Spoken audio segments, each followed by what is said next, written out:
Hey, welcome back to Fantasy Props. Thanks for joining me tonight. This is our waiver wire week 3 video. I want to say thank you guys for watching, supporting us, for the questions, building the community. We hope we give you guys good advice. We really try to do that. We try to stay away from hunches and feelings, stick to solid facts, trends. There'll always be an anomaly. There'll always be that one time that a guy bucks the trends. Last week, a prime example is Andy Dalton. You look at Yahoo, which has used Fantasy Pros as their evaluation, which takes into account like 20, 30, or 40 different experts had Andy Dalton ranked as a 22nd quarterback, and obviously he surprised everybody. That's going to happen. But in the end, if you stick with solid facts, we believe you're going to be competitive and do well in your leagues. So tonight is Sunday night. Basically, week 2 is finished. And it's been kind of a bittersweet weekend for me. Now, last weekend, I went through the whole weekend, didn't have any injuries. This weekend, the injury bug kind of caught to me a little bit. A couple of my guys are banged up. But that's going to happen to every owner. It's part of the game. You don't have to stress out. You can still get back on track and have a good year, even if you've had injuries there. Last week, I went 9-0. I was perfect in all my games. This week, I'm going to have a split. But probably what I'm most bitter about this weekend is my Vikings losing to the Packers because Carlson missed 3 field goals there. But he wasn't the only one. There's a lot of kickers that was missing field goals and extra points this weekend. Now, we're 2 weeks in. We're kind of getting to the place where we can begin to really lock in some patterns.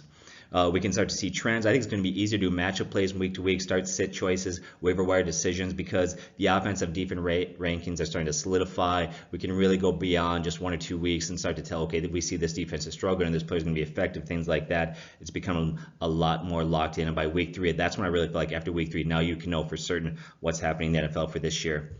Now, maybe you're looking at a waiver wire video because, one, you had some injuries, maybe ineffective play, just want to improve your bench. But here's another reason why you should improve your bench and always work the waiver wire. Keep these good players off teams that you're playing against. Why do you want the opposition improving their bench or playing a guy against you once again? So do that.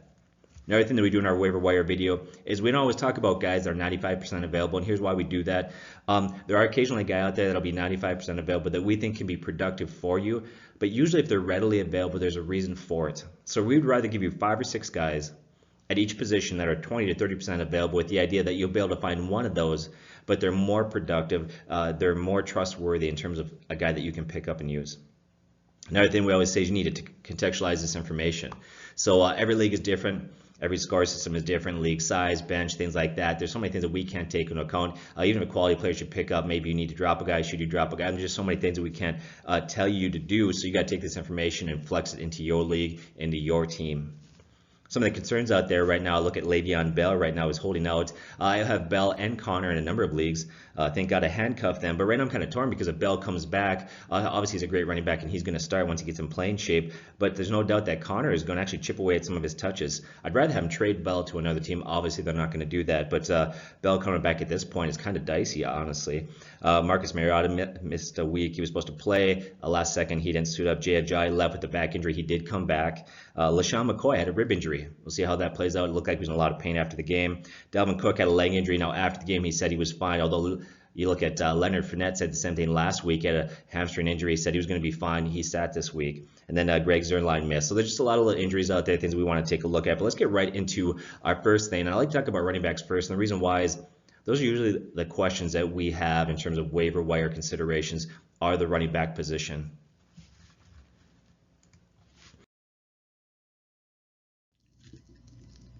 So let's take a look at some of the running backs out there. This position is very thin. Owners were doing anything at this point to grab a running back. Anybody that's a viable option, throw on your bench because you can't have enough running back depth out there. So I want to talk about a few guys. The first guy I want to talk about is Giovanni Bernard, the running back for the Cincinnati Bengals, who is 73% available out there. So Joe Mixon looked good the first 2 weeks of the season, looked good this week. Then he hurt his knee. He's going to have his knee scoped. It sounds like the recovery on that's going to be about 2 to 4 weeks. Now, Sony Michel had a similar procedure this summer, and the recovery is a little bit longer for him. And so 2 to 4 weeks sounds good, but it could be longer. And so if you're a guy that owns Joe Mixon, you definitely need to handcuff him with Giovanni Bernard. But even if you don't have him, he's a guy that for about 2 to 4 weeks could be a great play that's out there. He holds good value no matter what scoring system you're in. He's solid in standards, and he's very good in PPR leagues. Last year, Joe Mixon missed time due to injuries. Bernard filling in for him in 3 to 4 games. Here were his yardage totals: 160 yards, 130, and 96. Those are great yardage totals. Now this year, that offense is actually better, and the offensive line is better. This is a guy that's got a proven track record in his career. He's got a career yards per carry of 4.2. He's a dual threat. Not only can he run the ball effectively, but he's very good in the passing game, like we have mentioned in many of our videos. If you look at his per catch average each game, how many catches he has per game, and you extrapolate that over 16 games, that's about 52 catches per year. That's very good. In his first 3 seasons, he averaged 700 rushing yards per season, and in his first 3 seasons, he averaged 1,146 total yards per season. Very solid there. Another guy we want to talk about out there is Corey Clement, 79% available in leagues, running back for the Philadelphia Eagles. Jay Ajayi went down today with a back injury. Now, he did come back in the game. He did have a touchdown. But along with the back issue, we don't know if that's going to be a lingering problem or not. We'll have to watch this week. But he's had knee problems. This is a guy that has no cartilage in his knees, basically. So he's one hit away from being out for a prolonged period of time. That makes Corey Clement a great handcuff, a great play, a great guy that you can have on your bench out there. Clement, just like Bernard, is very good in the passing game. Last year in the playoffs, when defenses get tired and games get tighter, he actually excelled there. During a 3-game playoff stretch, he had 10 catches, 131 yards, and a TD. Last year, he had 7 total touchdowns. And today, he had 6 carries for a very healthy 30 yards, and he had 6 carries for 30 yards, and he had 5 catches for 55 yards and a TD. And so I think he's a good handcuff. One thing that's going to bode well, not just for him, for the entire Philadelphia offense there, is that all reports are Carson Wentz is going to be back this week. That's important. That offense has struggled. Nick Foles has not looked good, so getting Carson Wentz back will be a huge boost for that running game. As defenses can't fixate on the running game, they'll have to back off a little bit there. So if you own Jay Ajayi, you need to handcuff him with Corey Clement. Another good handcuff out there is Latavius Murray, who is 56% available in leagues. Dalvin Cook hurt his hamstring today. Now, right after the game, he came out and said that he's going to be fine. His leg is fine. Although that's the exact same thing that Leonard Fournette had said with his leg injury last week after the game. I'm fine. I'll be okay. I'll play. Of course, we know he didn't today. Another thing with Dalvin Cook is he's had a history of injuries. He's had a hard time staying healthy. This guy going all the way back to college. One of the knocks of him coming out of college was durability issues. So we'll see if this is an ongoing thing. Now you look at Latavius Murray. Doesn't have a lot of value in PPR leagues, but in standards, he's very valuable. Look at 2016 to 2017, he had 20 touchdowns. He gets a lot of goal line carries there. Another player that'd be good to discuss is Philip Lindsay. 32% available in leagues. Last year, this guy was trending out, or last week, he was trending off the waiver wire. One of the hottest players being picked up last week, so he's only 32% available, but still, in about a third of leagues out there, he is available. Week 2, he looked very good again. He did lose a goal line carry to Freeman. I think that's going to happen. Freeman's a bigger back. He outweighs him by about 30, 35 pounds, so he's going to see a lot of the goal line carries. I think that Philip Lindsay is not going to see. Today, he had 14 carries, 107 yards. Last week, he had 15 carries, 71 yards. And that's a combined yards per carry of 6.15. That's really, really good. He's been more effective than Freeman, undoubtedly. He's also had 3 catches in 2 games. Now, I've never questioned this guy's ability, but I have concerns about his size and durability. Can he handle a greater workload? Is this a guy that's going to go from 14 carries a game to 20 carries a game? I'm going to say that he's not going to do that. I think they'll continue splitting carries. I think this guy's going to have value, but I think he's got a lower ceiling. Now, every once in a while, there'll be a running back that'll come in the league. I think about Jamal Charles. Think about Brian Westbrook, who were smaller backs. Both those guys weighed about 200 pounds, so we're on the smaller side, yet they were very effective. Concern I have with that is those guys are still bigger than Lindsay. Lindsay's only 190 pounds. And both Charles and Westbrook were guys that, even though they were very effective, they had a lot of injury issues throughout their career. So I don't see Lindsay's carries going up unless Freeman's out, barring an injury or something happens there. I think he's a very good weapon. I think he needs to be owned. I think he needs to be played in PPR leagues. But a lot of people look at him and think, okay, he's the next Alvin Kamara. I'm going to say he's not going to be that for a couple reasons. One, Alvin Kamara is about 25 pounds heavier, so he's a more physical back, so I think he can handle that punishment way better than Lindsay can do that. I remember last year when Tariq Cohen, the first 2 to 3 weeks, owners were just getting so excited about what he did on the field. People are coming out after week 1 saying it's a running back by committee. Jordan Howard's value dropped. We said, hold on for a second. Jordan Howard's a more physical back. This is not a running back by committee. They have very specific roles. Jordan Howard's going to be just fine, and he was. I think the very similar thing with Lindsay. He's going to be used a lot in that offense, but he's not going to overtake Freeman for another 15, 20 carries per game. That's just simply not going to happen. Another guy to look at is Matt Breida, who's 40% available in leagues. He's another back that's smaller, so durability could be an issue for him. He's another guy that weighs only about 190 pounds. Look at Alfred Morris was brought into that team to take some of that workload, I think, to run the ball between the tackles.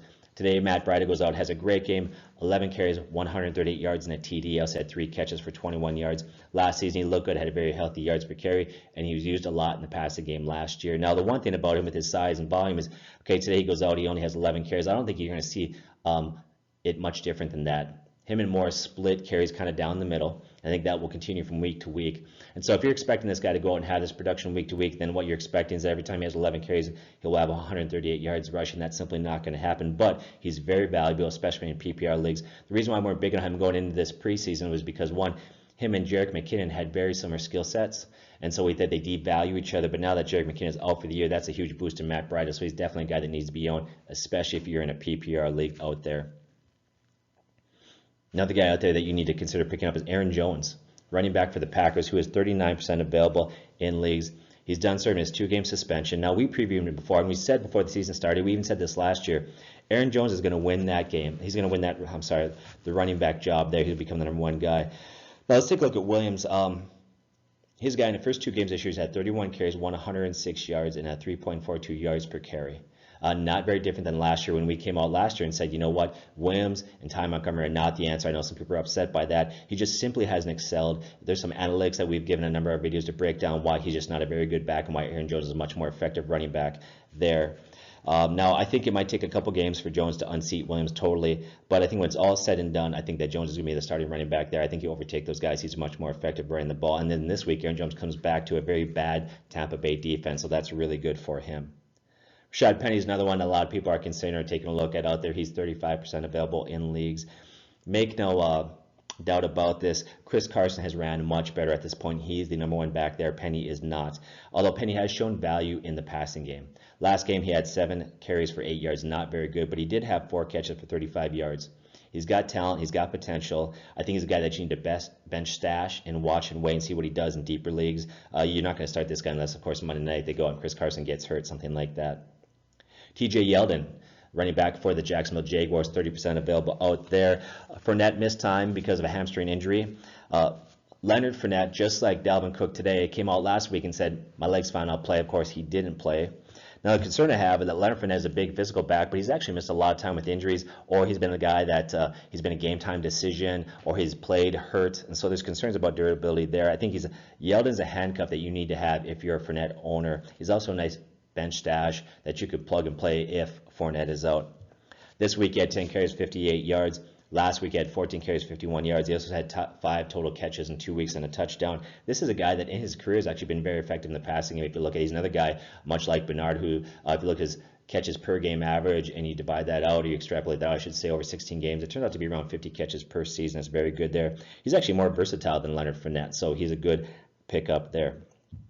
I want to talk about the Indianapolis Colts running situation. Marlon Mack, 52% available, and Jordan Wilkins, 60% available out there. Mack led the team in touches today, but actually Wilkins was more effective, having 10 carries for 61 yards. Now, are any of those backs there, maybe looking at Mack, Wilkins, Hines, any of those backs worth picking up and starting? Well, I think they're worth picking up and stashing simply because any running back out there who has the possibility of getting carries and being a starter, you need to consider. But the Indianapolis Colts offensive line is not good at run blocking. I think that lowers the value of all these guys here. The ceilings are pretty low. Plus, you look at Hines. I mentioned his name. He's a guy that's actually very active in the passing game. He got a touchdown today. So I think they steal touches from one another. I really wouldn't be comfortable starting any of these guys unless one of them gets injured, and that will increase the value of others, or one of them begins to separate themselves in terms of production. With that said, if you have deeper benches, you may want to stash one of these guys and see if one of them kind of separates himself. Another guy out there is Alfred Morris. 37% available out there today. He had 14 carries, 40 yards, 2 catches, 32 yards. Not a great day. He's a lower end running back, plug and play, not a valuable starter every week, but somebody that in certain situations you could start. Then there's Austin Eckler, 56% available. We're talking about the Chargers running back there. He is very talented. In week 1, he goes up, has 5 carries, 39 yards, 5 catches, 87 yards, and a touchdown. Week 2, he goes out. He's got 11 carries, 77 yards, 3 catches, 21 yards. He performed well last season. Now, I think what happened is the last 2 games, Melvin Gordon had huge games, but so did Eckler because game flow, and they were in high-scoring games. I don't think that's going to happen this week because they're going to face a Rams defense that is really good. And he stepped behind Melvin Gordon, who's having a very, very good year. In fact, if you look at Melvin Gordon, he's really become a great pass-catching back there. But I look at a guy like Austin Eckler. I think he's a flex play and a good bench stash, and it's definitely somebody to handcuff if for some reason Melvin Gordon were to go down. Then there's Kerryon Johnson, 21% available out there. Kerryon Johnson, running back for the Lions. He had increased carries from week 1. He's used a lot in the passing game. He's not ready to be a starter yet for any fantasy team, but I think in a few weeks as they increase his workload, and they're going to do that, he's a young player. Another concern that I have for that whole Detroit team is that defense is bad. They've been brutal 2 weeks in a row, and they're going to need to throw the ball a lot. And for Kerryon Johnson's style play, that's going to be good. It's going to keep him on the field. It's going to keep him involved in the passing situation. So Kerryon Johnson, 21% available. If he's available in your league, I'd grab this guy. Then there's Chris Ivory. Chris Ivory is 95% available. The Bills team is a bad team. That offense is bad. But anytime you can get a running back or a starter anyways from a team on your bench, you should do that. LaShawn McCoy went down with a rib injury. We'll have to watch and see how serious that is this week. If he is down, Chris Ivory is the guy to pick up. With that said, I wouldn't start Chris Ivory this week. He's playing the Vikings, who have a great front seven. Another guy out there is Chris Carson, 50% available. Not very available in leagues, but if he happens to be available in your league, you need to grab him. And then the final one, and this guy only has value if you're in PPR scoring league, and that's Javarius Allen. He's 92% available out there. Now, he's really struggling to run the ball. If you look, he hasn't been very good running it, but he has great hands, so he's got value in the passing game and in PPR leagues, and he'll steal an occasional touchdown, which actually has the last 2 weeks, so he's got some goal line carries there. So those are some running backs that you need to consider picking up. Build up your bench depth, get that security. Even if you have great starting backs, you're only 1 week away from a couple injuries, and before you know it, you're going to be desperate like a lot of other owners out there. So let's get to our wide receivers.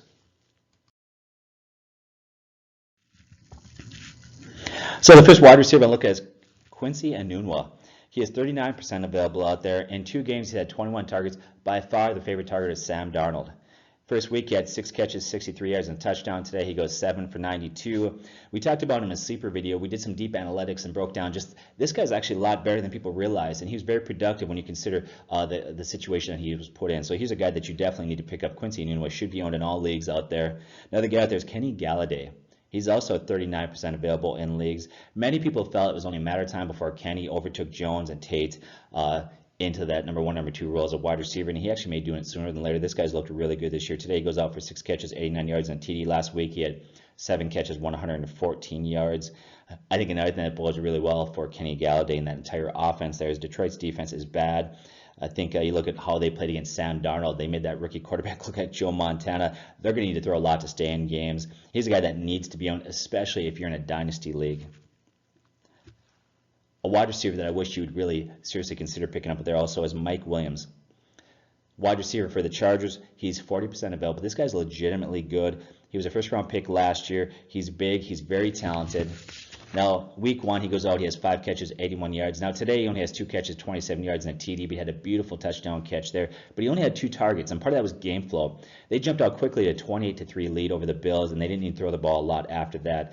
This guy is going to be firmly entrenched opposite of Keenan Allen as number 2 guy there with a veteran quarterback who loves to sling the ball downfield. You got to pick up Mike Williams. This guy is going to be legitimately good.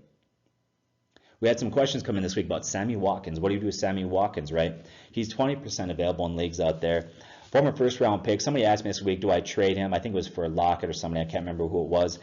And he's a guy that definitely his value has been dropping, but he's still very talented. So we kind of said, well, you know what? We do think that his value is dropping, but I'd like to give him one more week to see what he does. Well, today he goes out. He had 6 catches for 100 yards. So how do we process that with Sammy Watkins? I think Sammy Watkins could do well in that offense. I think he's got a lot of talent, but the concern that I have, there's so many weapons there. Of course, you've got Hill, Kelsey, Hunt. It's really hard to trust the volume there, and it's very clear to me that Hill and Kelsey are ahead of him in terms of targets in that passing game. And so I think he's worth a start in the right matchups. I think he needs to be on benches. Today was helpful, but I think he needs a couple more weeks before you could trust him again. You should definitely pick him up, though, if you can do that. Another one out there that's looking like he's developing into a nice, viable option is Tyler Boyd, wide receiver for the Bengals. He is 98% available in leagues. Goes out this week, has 6 catches, 91 yards, and a TD. Developed very good rapport with Andy Dalton. Now, if you look at his rookie season, he looked really good his rookie season. 54 catches and 603 yards. Now, last season, he missed time with injuries. That offensive struggled. Now there's a new offensive coordinator, and things are looking much better. And he's really distanced himself from Ross in that competition for the number 2 guy at wide receiver there. So I think Tyler Boyd's a guy that should be picked up. Another guy that I think you need to look at is John Brown, 76% available in leagues out there, the wide receiver for the Ravens. This last week, he goes out 4 catches, 92 yards, and a TD. He has TDs 2 weeks in a row. I think he's a quality play. I don't think he's a great play, but I think he's a wide receiver for that can be started in certain matchups. And there's Calvin Ridley.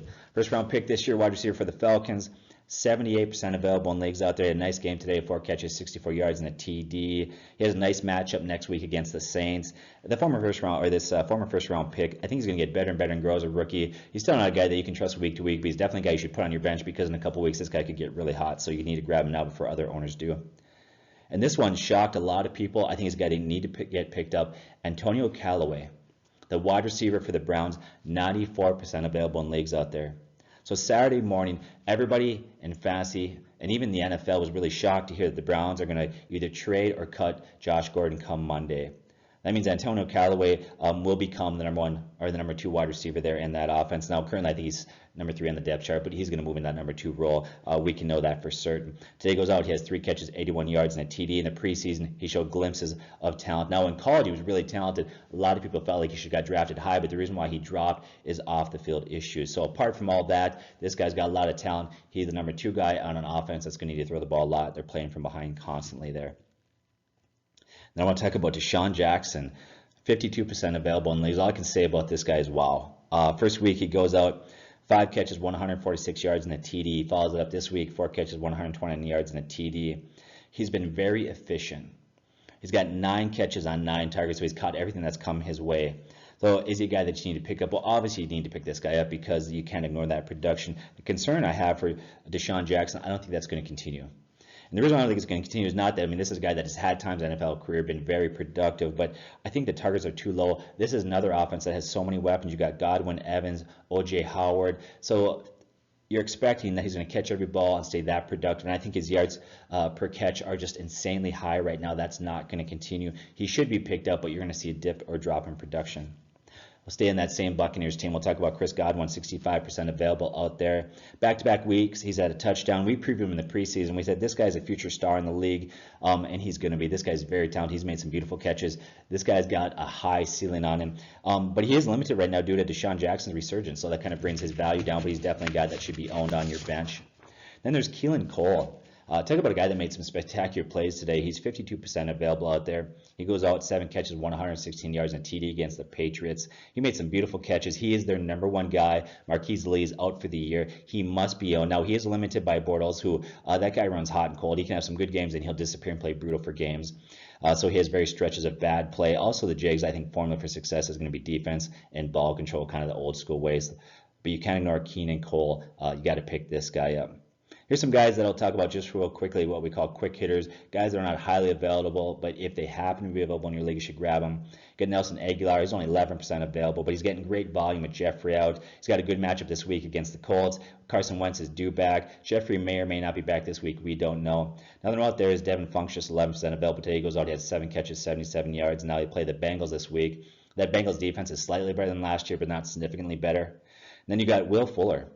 Came back today, he's 16% available. He comes back today, 8 catches, 113 yards, and a TD. Last year in 4 games, he has 6 TDs with Watson at quarterback. As a rookie for his 4 games, he looked really good there. This guy's got to get picked up. When he's on the field, when he's healthy, which is not a lot, he's very productive. And then you got Julian Edelman, 17% available. He's still got 2 more weeks. He's serving a suspension, but you may want to grab him now before other owners do. And there's Kenny Stills, 18% available. Now, he had a quiet game today.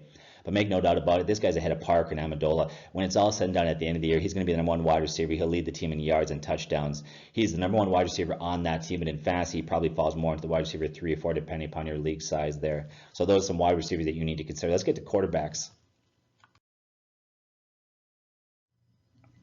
So before I get to quarterbacks, I just want to take a moment to say, wow, Pat Mahomes is legitimate. Talk about fun to watch. He actually set a record for the most touchdowns in the first 2 weeks of a season. Guy's got 10 touchdowns. That is phenomenal. For you that started him, for those that picked him up, man, I hope you played him out there. A lot of you asked him. We said he's got a great matchup against Pittsburgh. That Pittsburgh defense is brutal.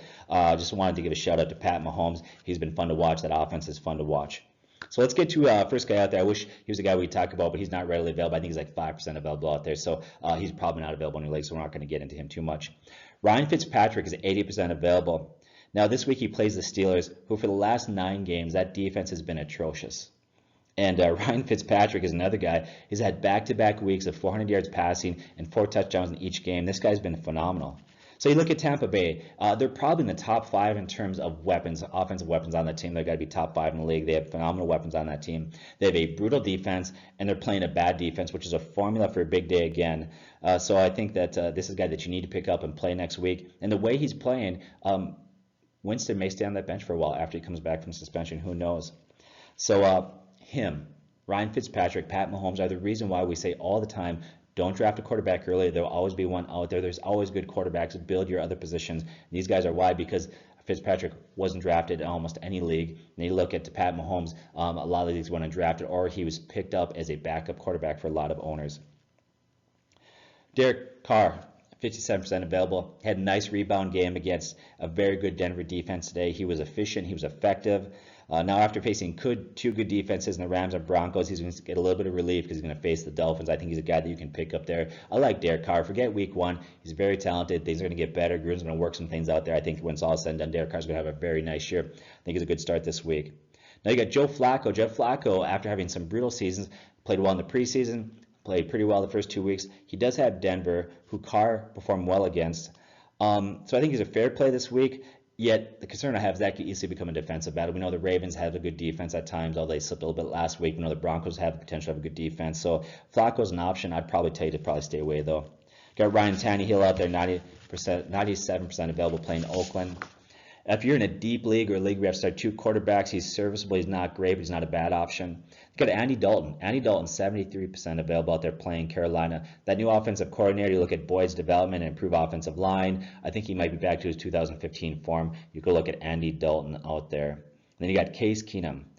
Case Keenum is 61% available. He's playing the Ravens. Now, Dalton did well against the Ravens last week, so how do you take that? Well, I still think that Ravens have a very good defense. If you look at that first half, Dalton was amazing, but the second half, that Ravens defense showed up. It really shut that down. I think they're going to make adjustments. I think they're going to give Case fits, and it's going to be difficult for him. And he came out today. Really, Case Keenum had to have some late stats to save his game. He was brutal there, so I wouldn't be thrilled at the option of Case Keenum. Some of those guys are widely available. Let's talk about some tight ends.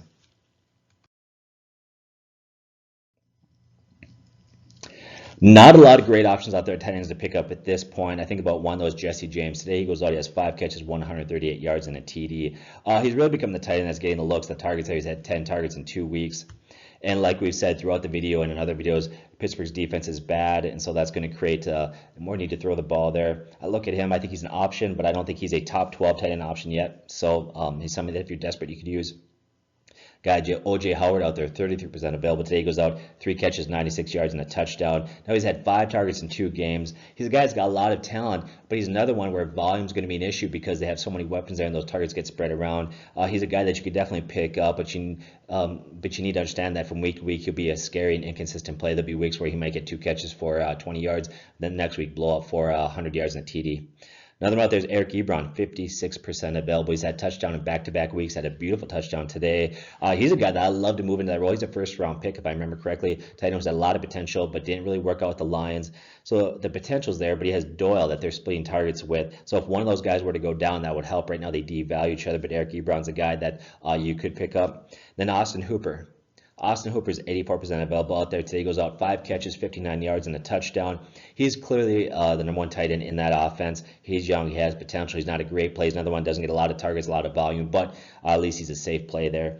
Then you look at Jake Butt today. Goes out 4 catches, 48 yards. He's a young tight end who's starting to develop in that role. I think he's going to get better and better, become a decent option there. And then you have Mark Andrews for Baltimore. Said week 1 he looked good. Didn't get a lot of numbers, but they blew that team out. The Bills week 1, and this week he goes out. Looks decent. Doesn't have great numbers, but he's a guy that is continuing to make noise. I think he's continuing to get better. I wouldn't want to start this guy yet, but he's somebody that I definitely would keep an eye on. If you're in some leagues like in Yahoo, you have a watch button. He's a guy I'd probably click that watch button on. Let's talk about defenses and kickers. So I took a look at defenses coming up there. Which ones are widely available and which ones have great matchups? And unfortunately, there's not a lot of defenses right now that are widely available that have good matchups this week. A lot of the good defenses are already picked up out there. The one that I did highlight to me that was readily available is Chicago Bears versus Arizona next week. Arizona right now is a mess. I think it's time to take a look at Josh Rosen. I like Sam Bradford as a person, but as a quarterback right now, doesn't seem like he has it. The offensive line is a mess. The whole team is a mess. That could be a big day for Chicago Bears defense. As far as other defenses out, there's not a whole lot, but we'll have more information as the week goes on. We'll have some of these rookie quarterbacks. We'll see maybe some guys will get started. Maybe Josh Rosen will get a start. Maybe some others will get a start, sit, injuries, things like that, and that'll adjust right now. But currently, there's not a lot of great streaming defenses out there in terms of availability. As far as kickers go out there, I think a couple teams are going to be looking for some kickers today. I think Zane Gonzalez, kicker for Cleveland, might be looking for a job. I definitely think the Vikings kicker is going to be looking for a job. And so I don't want to talk about kickers today. We will later in the week. If you have any questions, let us know. We can give you some guys that we think you could pick up that'd be viable options out there. And so once again, that's our waiver wire video. And if you have any questions, thoughts, concerns, let us know. Sorry about the audio and technical difficulties today. We're trying to work that out. Appreciate your patience. God bless and take care.